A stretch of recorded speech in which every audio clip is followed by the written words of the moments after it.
Olá pessoal, estamos começando mais um vídeo aqui no canal Saúde Med. Se é a primeira vez aqui no canal, seja muito bem-vindo. Meu nome é Denifer Ferreira e hoje é o último vídeo falando sobre a endometriose, né? Nesse vídeo eu quero falar um pouco sobre as opções de tratamento que está à nossa disposição. Então, nesse vídeo eu vou comentar sobre as principais opções de tratamento, né, ali voltado para os dois dos principais sintomas da endometriose, que é a dor e também a infertilidade. Também eu vou comentar sobre alguns dos tratamentos alternativos para o tratamento da endometriose, né? Enfim, bastante coisa. Mas antes de nós começarmos, eu quero convidar você a se inscrever no canal, ative o sininho de notificações para que você não perca nenhum conteúdo, né? Isso também nos fortalece muito para nós continuarmos trazendo mais conteúdo para vocês e deixar você sempre bem informado. Falando um pouco sobre os aspectos gerais do tratamento, né? Então é muito importante nós lembrarmos que o tratamento da endometriose ele difere dependendo do sintoma que a paciente apresenta, né? E também se a paciente está ou não tentando engravidar em um futuro próximo. O tratamento sempre é voltado ali com o objetivo de reduzir a dor, restaurar a fertilidade e tratar a massa pélvica, tá? Infelizmente, existe poucas opções ali de tratamento para quem deseja tanto a fertilidade em um futuro próximo, quanto o tratamento da dor pélvica, né?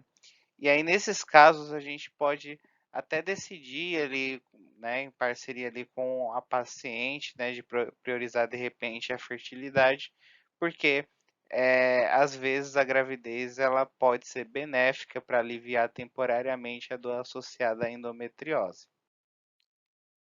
E aí a gente começa a falar sobre um dos sintomas da endometriose, que é a dor, né? A dor é o sintoma mais comumente relatado da endometriose. Ela é uma condição dependente de estrogênio e é caracterizada por inflamação peritoneal e inflamação pélvica crônica, né? E apesar de ser uma inflamação, gente, é muito importante nós lembrarmos que a endometriose também é uma doença crônica, né? E por ela ser uma doença crônica, né, é mais benéfico nós usarmos substâncias que possam ser usadas ali com segurança a longo prazo, tá? A dismenorreia é uma das queixas mais comuns em mulheres com endometriose e por isso muito dos medicamentos hormonais que a gente utiliza, ele tem o objetivo de causar a amenorreia, tá? Esses tratamentos também podem aliviar a dispareunia profunda, a dor pélvica não cíclica e também a disquesia. Além disso, os agentes hormonais, eles podem ter um efeito adicional também na redução da densidade das fibras nervosas presentes nas lesões endometrióticas, né? Que se acredita ser um dos fatores envolvidos na origem da dor causada pela endometriose, tá? Então, contraceptivos orais, progestina, danazol, gestrinona, acetato de hidroxiprogesterona, agonista de GnRH, todos eles são medicamentos que apresentam algum tipo de benefício nessas pacientes. E aí, gente, tem os medicamentos hormonais, né, que são classificados no seu estado, né, o que ele provoca ali naquela paciente, né. A gente tem os medicamentos hormonais que criam um estado hipoestrogênico, como é o caso dos agonistas do GnRH. Temos os medicamentos que criam um estado hiperandrogênico, né, como é o caso do danazol e também da gestrinona. E temos as que criam um estado hiperprogestogênico, né, como é o caso dos contraceptivos orais e acetato de medroxprogesterona, que suprime a proliferação de células endometriais, né? Sabendo dessas opções, o que vai determinar qual medicamento nós vamos utilizar? Então, o que define uma substância ser preferida em detrimento da outra, obviamente, primeiro, é o seu perfil de efeitos colaterais e segundo, também que a gente precisa levar em consideração é os custos de tratamento, né? Porém, né, nós precisamos estar cientes também de que uma vez descontinuado o medicamento, os sintomas eles tendem a recorrer, tá? O diagnóstico definitivo da endometriose, ele só pode ser feito com a cirurgia, né? A gente já tinha falado isso no vídeo passado. Aliás, se você não assistiu, eu vou deixar um link aqui na descrição do vídeo para que você possa assistir, né, quando a gente falou ali sobre o diagnóstico. Se houver suspeita clínica, né, suficiente da endometriose, não preciso realizar cirurgia, né, eu faço ali o diagnóstico, né, com outras alternativas e a gente realiza também o tratamento com outras opções de tratamento ali de forma isolada ou até mesmo combinada, né? Isso muitas vezes provoca, né, uma melhora ali na dor e, consequentemente, a cirurgia pode ser evitada. E aí, continuando, gente, falando sobre o tratamento da dor, né, quero falar um pouquinho sobre cada opção que a gente tem disponível ali para o tratamento das pacientes, né? O primeiro deles é os anticoncepcionais combinados. Esses medicamentos, eles têm sido usados para o tratamento da dor associada à endometriose já há vários anos, né? E a sua eficácia na redução dos sintomas de dor já está bem estabelecido, né? Os anticoncepcionais combinados, eles atuam ali diminuindo a menstruação retrógrada, induzindo ali um estado pseudográvido, né? E causando dessiduralização e subsequente atrofia do endométrio, tanto eutópico quanto ectópico, né? As vantagens dos anticoncepcionais combinados, eles incluem um perfil leve, né, de efeitos colaterais, além de ter várias combinações para escolher e ainda a opção de administração cíclica ou contínua, né? Mas também é muito importante, gente, nós estarmos atentos às contraindicações, né? Esses medicamentos, eles também possuem contraindicações específicas, né? Alguns grupos de mulheres não podem utilizar. E aí um dos medicamentos também que a gente utiliza, né, no tratamento da endometriose é as progestinas, né? Existem muitas progestinas, né? O que são as progestinas? São derivados sintéticos da progesterona, né? Esses medicamentos eles são usados para tratar essa dor associada à endometriose, né, com grande sucesso já. Nós podemos citar como exemplo alguns né, dessas progestinas, como a noretisterona, a medroxprogesterona, o levonorgestrel, enfim. Existem várias vias de administração, né? Como elas não contêm o estrogênio, isso faz crer com que elas sejam mais seguras, né, para o uso em mulheres que tenham contraindicação ao estrogênio, né? O acetato de noretisterona, por exemplo, é uma progestina que é administrado por via oral, iniciando a dose ali de 5 miligramas, podendo ser aumentado em incrementos de 2,5 miligramas, com o objetivo ali de atingir a menorreia ou até mesmo uma dose total de 20 miligramas por dia, tá? Os efeitos colaterais eles incluem sangramento de escape, né, sensibilidade mamária, e já os efeitos favoráveis estão relacionados à densidade mineral óssea, né, ali preservada a curto, pelo menos a curto prazo, e também no metabolismo lipídico, né. Já a medroxprogesterona, que é um derivado ali da 17-hidroxiprogesterona, ela é tomada por via oral e tem atividade androgênica moderada. Além de efeitos menores também no perfil lipídico, tá? É uma das vantagens.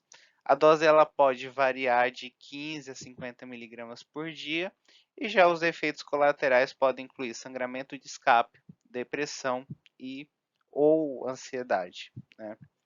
A gente tem a dose intramuscular, né? Em alguns lugares tem a dose subcutânea do acetato de medroxprogesterona de depósito, que ali é administrado 150 miligramas a cada 3 meses. Só que com esse medicamento existe uma preocupação com a diminuição da densidade mineral óssea com o uso prolongado do medicamento, né?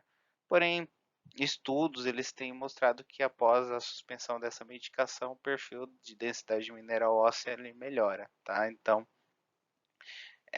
existe uma preocupação, mas ainda não existe nada comprovado, né, que ele vá fazer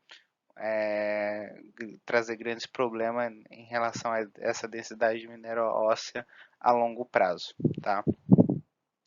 A menstruação ela demora em média de 7 meses, em média ali para voltar, e o sangramento anormal e os perfis lipídicos ainda são as preocupações para o uso prolongado, né, o uso a longo prazo desse medicamento. A gente tem à disposição também o dispositivo intrauterino, né, o famoso DIU, contendo levonorgestrel, que libera ali em torno de 20 microgramas por dia. E ele induz a amenorreia ao fazer com que o endométrio ele se torne atrófico e também inativo, né? Foi demonstrado que esse DIU ele melhora a dismenorreia, alivia a dispareunia profunda e, como esperado, reduz a perda sanguínea mensal. Aproximadamente um terço das usuárias desenvolve, né, a amenorreia, e as razões para a descontinuação desse medicamento pode incluir sangramento irregular, dor pélvica, sensibilidade mamária e até ganho de peso, né? Há uma taxa também de expulsão de em torno de 5% e uma taxa de infecção em torno de 1,5% associada ao uso do DIU, tá? As vantagens desse sistema, elas incluem que ela é um medicamento que não induz, né, um estado hipoestrogênico sistêmico e é eficaz sem qualquer tipo de intervenção médica adicional ali em torno de 5 anos. Um outro medicamento que ele pode ser utilizado para os casos de dores associados à endometriose são os agonistas de GNRH, né? Os agonistas de GNRH eles diminuem a dismenorreia, a dispareunia e também a dor pélvica não cíclica, criando ali um ambiente hipoestrogênico, né? Alguns agonistas eles são administrados por via subcutânea uma vez por mês, né, ali na dose de 3,75 miligramas, ou uma vez a cada 3 meses na dose de 11,25 miligramas. Tá? Já os efeitos colaterais dos agonistas do GNRH eles incluem redução da densidade mineral óssea e, portanto, eles não são recomendados por períodos superiores a 6 meses, tá, gente? É muito importante saber disso.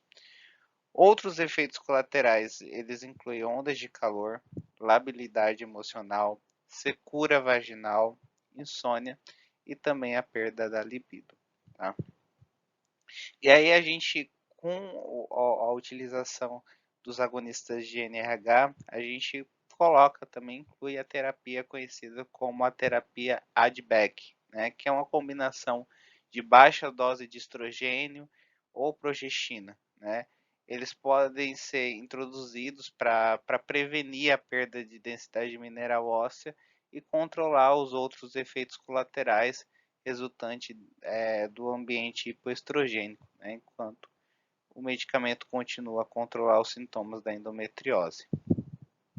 Além dos agonistas, né, hoje se fala do uso dos antagonistas de NRH, que são compostos mais novos, né, e evitam o indesejável, né, conhecido aí na parte médica como flare, né, que é causado ali pelos agonistas, que provocam um efeito estimulatório, né, sobre a hipófise. Os antagonistas eles devem ser administrados por via subcutânea, pelo menos uma vez por semana na dose ali de 3 miligramas, mas ainda os estudos existentes eles são bem limitados e por isso no momento ele não é recomendado ainda tratar, né, com esse tipo de medicamento, com essa classe de medicamento. O danazol também é outro medicamento que pode ser utilizado ali no tratamento da dor relacionada à endometriose, né? O danazol é um agente oral que induz um estado amenorreico pela supressão do eixo hipotálamo e hipófise-ovário, né?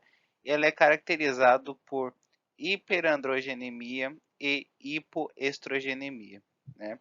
Além disso, a ciclicidade hormonal do ciclo menstrual ela acaba sendo interrompida, interrompendo assim também bem a esteroidogênese e a produção de estrogênio do ovário, que é o responsável por levar a paciente aos sintomas dolorosos indesejáveis na endometriose, tá?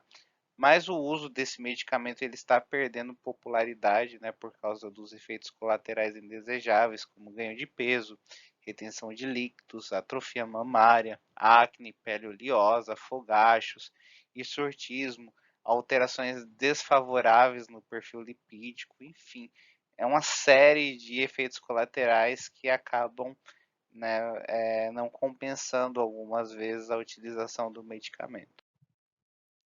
Outro medicamento também que pode ser utilizado é a gestrinona. A gestrinona é um agente oral, é um derivado ali da 19-noresteroide, né, que foi originalmente desenvolvido ali como contraceptivo oral, né? Esse medicamento ele tem a capacidade de bloquear o desenvolvimento folicular e a produção de estradiol, né, causando ali efeitos agonistas e antagonistas quando ligado aos receptores de progesterona. Mas a sua capacidade de se ligar aos receptores androgênicos é responsável por seus efeitos colaterais indesejáveis, como perfil lipídico desfavorável, ganho de peso, hirsutismo, seborreia e acne, né?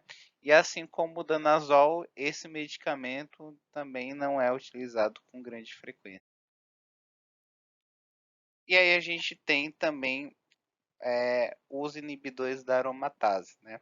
Esses medicamentos eles se tornaram recentemente parte das opções de tratamento contra a dor associada à endometriose.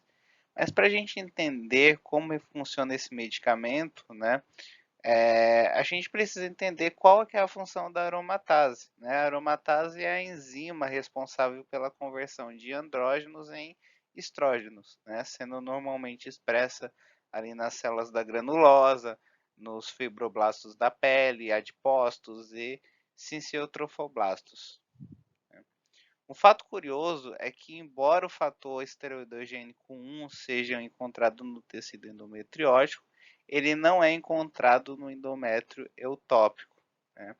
E qual é a função desse fator esteroidogênico, né? O fator esteroidogênico 1 ele ativa a transcrição do gene da aromatase e com isso aumenta a produção ali de estrogênio, né? Como a endometriose é dependente de estrogênio e a aromatase é responsável pela produção de estrogênio, os inibidores da aromatase é a opção ali para o tratamento dos sintomas dolorosos causados pela endometriose, tá?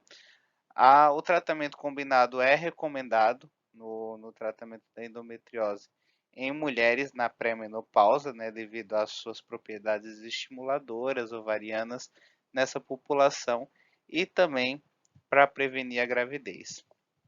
Com isso, pode ser usado o inibidor da aromatase adicionado a uma progestina ou com um agente contraceptivo oral ou até mesmo agonistas de GnRH, tá?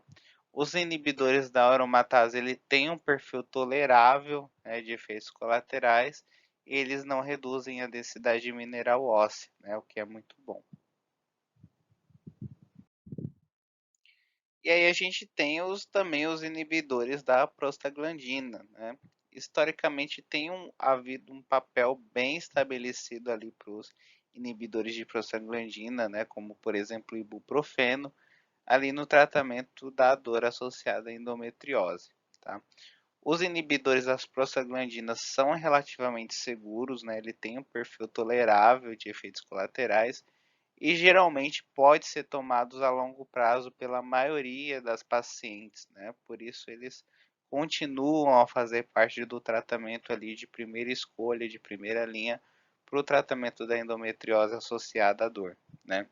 Porém, o uso desse medicamento está associado a efeitos colaterais gastrointestinais indesejáveis e até potencialmente graves, né, que podem fazer com que eles não sejam indicados para o uso em todas as pacientes.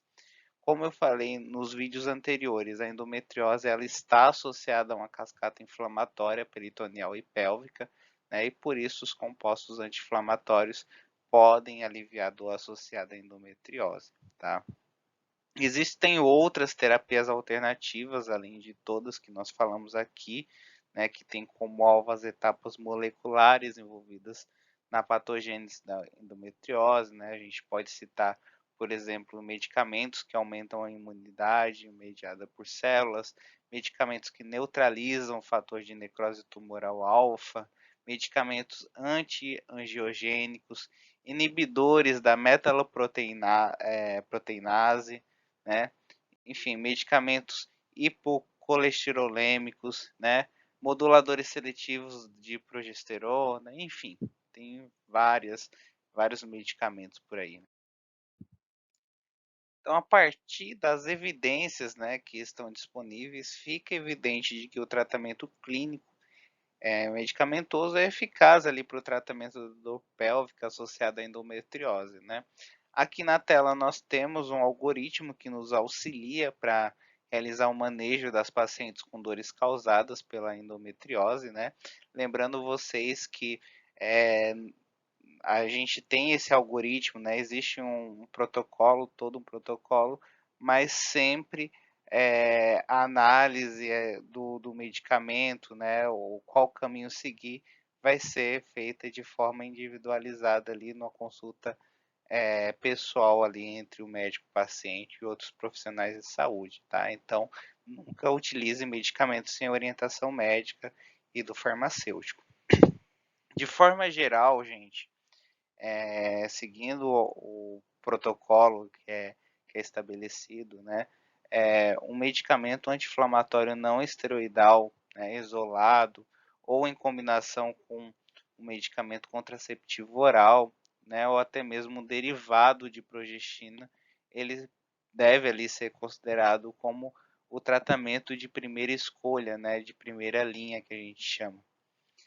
Já os análogos de GNRH, né, com a terapia ADBEC, possivelmente inibidores da aromatase, com o uso de agentes contraceptivos orais, progestinas, ou um análogo de GNRH em pacientes na pré-menopausa, né, pode assim ser utilizado esses medicamentos, né, eles podem ser ali considerados como um medicamento de segunda escolha, ou seja, quando as primeiras opções elas não teve sucesso, tá? O danazol, né, e a gestrinona, eles devem ser reservados para os casos que houverem falhas, né, com os outros tratamentos medicamentosos. E aí, se a paciente continua a ter sintomas de dor, apesar do tratamento medicamentoso, ou precisa de alívio da dor, mas deseja engravidar, né, e, portanto, deve evitar ali compostos hormonais que interferem na ovulação. Então, a gente pensa já na cirurgia, né, uma cirurgia conservadora, ela pode, né, ela deve ser realizada com a ressecção ou ablação das lesões, né, e lise das aderências, e as evidências mostram que tanto a ablação quanto a ressecção de lesões são técnicas igualmente eficazes, tá? A excisão de endometriomas ovarianos, ele está associado a melhor alívio da dor, né, menor recorrência, né, maiores taxas de gravidez do que, por exemplo, quando a gente compara com a vaporização ou a coagulação do cisto. Tá? Se houver dor significativa ali na linha média, a neurectomia pré-sacral ela pode ser benéfica, tá? Mas um ponto de atenção que deve ser notado é que a neurectomia pré-sacral ele requer excelentes habilidades cirúrgicas, né? Pois existe ali um risco significativo de danificar o plexo neurovascular ou causar sangramento retroperitoneal grave, né? O suficiente ali para exigir até mesmo a transfusão de sangue ou uma reoperação, tá? Um bom alívio da dor geralmente ele é alcançado ali durante o primeiro ano após a ressecção intestinal para endometriose profunda. Tá? Uma questão que ainda é discutível, né, e o uso da terapia é o uso da terapia medicamentosa como, por exemplo, um agonista de GNRH ou um acetato de medroxiprogesterona como um neoadjuvante ou um adjuvante ali ao tratamento cirúrgico, tá? Só explicar essas duas palavras, o neoadjuvante, gente, é o tratamento medicamentoso que a gente utiliza antes, né, de um tratamento definitivo, como é o caso da cirurgia que a gente está pondo, tá? E o adjuvante é o tratamento medicamentoso que a gente utiliza depois do tratamento definitivo, depois do tratamento cirúrgico, né, nesse caso. A terapia medicamentosa pré-operatória ela pode ser útil para diminuir a vascularização pélvica, né, e o tamanho dos implantes endometrióticos, consequentemente reduzindo a perda sanguínea intraoperatória e também a necessidade de ressecção cirúrgica, né? Porém, né, ao reduzir a carga endometriótica, a doença ela pode ser subestimada, isso pode afetar o manejo, tá? Já a terapia medicamentosa pós-operatória, ela pode erradicar os implantes residuais. Porém, existem dados insuficientes para mostrar ali um benefício real da supressão hormonal antes ou depois da cirurgia, quando a gente compara com a cirurgia isolada a longo prazo, ali no alívio da dor da endometriose, né? Com o desenvolvimento de novos tratamentos com perfis de efeitos colaterais melhor tolerados, a tendência é que a cirurgia ela pode ser adiada ou até mesmo evitada, tá? E nas mulheres que não desejam mais ter filho no futuro, a gente pode optar por a esterectomia, né, com salpingo oforectomia, né, bilateral, ou seja, com a remoção ali dos ovários e das tubas uterinas, né, costuma ali ser considerada a terapia definitiva, né, para o tratamento. Um ponto importante de ressaltar é que os medicamentos narcóticos, gente, eles nunca devem ser considerados para o tratamento da dor crônica associada à endometriose, tá? Nos casos de ausência de outros fatores, e se a dor persistir, mesmo após a cirurgia, mesmo após tudo isso, a gente deve considerar o diagnóstico ali de adenomiose. Então a gente já falou um pouco sobre o tratamento da dor, né? Agora a gente vai falar sobre um pouco sobre um outro problema que afeta as mulheres com endometriose, que é a infertilidade, né? O tratamento da infertilidade na ausência de dor, né? Ela pode envolver alguns tipos de conduta, né? A gente pode envolver conduta expectante, né? Ou seja, apenas o acompanhamento. Também pode envolver a conduta de cirurgia, né? Uma indução ou estimulação da ovulação com inseminação intrauterina, né? Técnicas de reprodução assistida, né? Como a fertilização in vitro, enfim. É muito importante ressaltar que em mulheres com endometriose estágio 1 e 2, a ablação laparoscópica das lesões, elas podem oferecer uma melhora pequena, mas significativa nas taxas ali de nascidos vivos. Então, por isso, a decisão de realizar a cirurgia, ela deve ser ponderada ali com a idade, com o histórico clínico, o estado de saúde e também os desejos da paciente, né? Sempre a decisão ela deve ser tomada ali com consentimento informado, né, sobre os riscos e também possíveis benefícios, né? Para aquelas que se submetem à cirurgia, o índice de fertilidade da endometriose, ele pode ser utilizado ali para ajudar a prever, né, as taxas de gravidez futuras, né, o EFI, né? Com base nesse índice, uma paciente ela pode ser melhor aconselhada sobre a sua probabilidade de concepção espontânea e se seu prognóstico for ruim, né, procurar mais prontamente ali um tratamento adequado. Ponto importante é que o tratamento medicamentoso supressivo, como que a gente pode usar ali no tratamento da dor, ele não deve acompanhar a cirurgia ou estar envolvida no tratamento da infertilidade, né? Pois isso ele não melhora a fertilidade e ainda pode aumentar ali o tempo até a gravidez, né? Opções viáveis ali para o tratamento medicamentoso da infertilidade relacionada à endometriose, ainda são discutidas, né? Onde a indução da ovulação em mulheres com endometriose, ali estágio 1 e 2, ele traz benefício ali na fertilidade.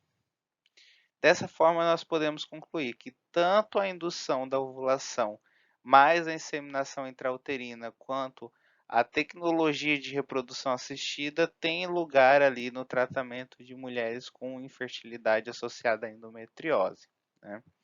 Já se a paciente ela tiver menos de 35 anos, né, as opções iniciais de tratamento incluem conduta expectante ou estimulação ovariana controlada com citrato de clomifeno ou gonadotrofinas combinadas com inseminação intrauterina, né?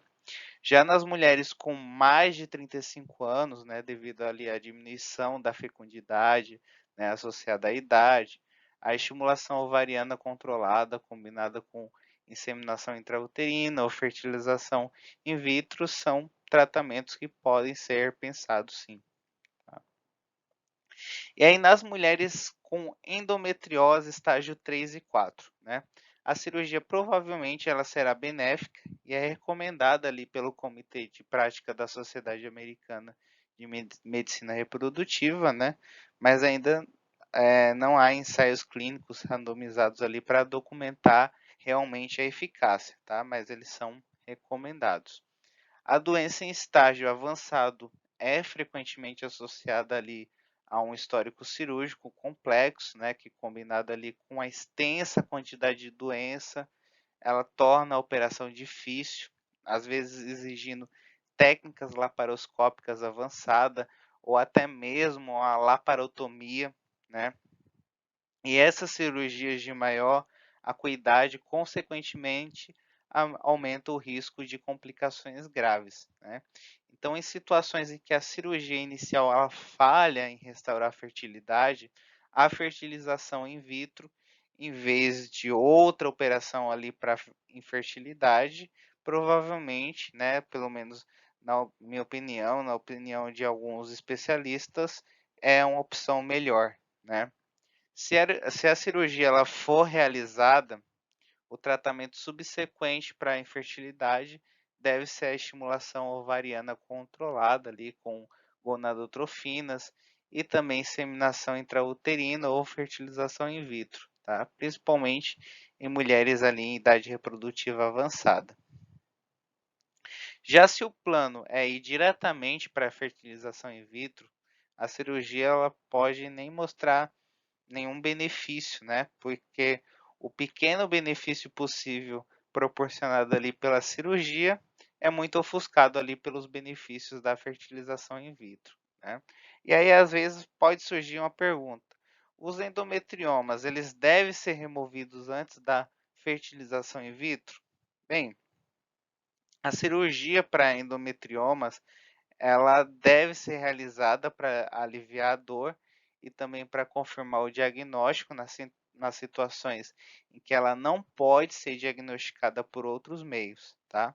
No geral, a endometriose é uma indicação comum para fertilização in vitro, tá? A fertilização in vitro permite ali que a anatomia normal ela seja superada, né? Quando a gente evita as tubas uterinas, né? Porque o ovócito ele é retirado diretamente dos ovários e os embriões eles são colocados diretamente ali na cavidade endometrial e dessa forma a fertilização in vitro ela contorna, né, os efeitos do ambiente peritoneal anormal. Apesar de tudo isso, a endometriose ela está associada a menores chances gerais de sucesso, né? Isso pode acontecer devido a um impacto negativo da endometriose ali na foliculogênese, né? E também na receptividade endometrial. E para nós concluirmos, eu quero falar um pouco sobre os tratamentos alternativos, né, para endometriose. Houve muitos estudos explorando, né, a medicina alternativa complementar ali para o tratamento dos sintomas associados à endometriose. Embora essas abordagens elas não sejam aprovadas pelos órgãos reguladores como a Anvisa, elas são opções de tratamentos que podem oferecer alívio ao suprimir citocinas, né, vias inflamatórias, inibir as vias da ciclooxigenase 2, atuar como antioxidante, aliviar a dor, né, por outros mecanismos, enfim. Nós podemos citar como exemplo de tratamento alternativo a estimulação nervosa elétrica transcutânea de alta frequência, a acupuntura, uso de vitamina B1, magnésio, a reflexologia, a medicina tradicional chinesa, os tratamentos fitoterápicos e também a homeopatia, né? E com isso nós finalizamos esse vídeo, né? Esse vídeo ficou bem mais extenso do que o normal, né? Mas eu quis trazer todas as informações, né, mais aprofundadas possíveis sobre esse assunto, né? Espero que vocês tenham gostado. Se você gostou, deixe o seu like. Lembrando vocês também que temos outros vídeos disponíveis no canal de outros assuntos diferentes, né, que estão organizados em playlist, para que você possa acessar com mais facilidade os conteúdos. E também, se tiver alguma dúvida, pode deixar nos comentários que, na medida do possível, estarei respondendo. Pretendo, dentro de alguns dias, fazer um vídeo, né, sobre as perguntas que vocês fazem também. Isso pode auxiliar outras pessoas, né? Então, mas ainda a gente está vendo, ainda se organizando para isso, tá bom? Então, até semana que vem, pessoal. Um grande abraço a todos e até mais. Tchau, tchau.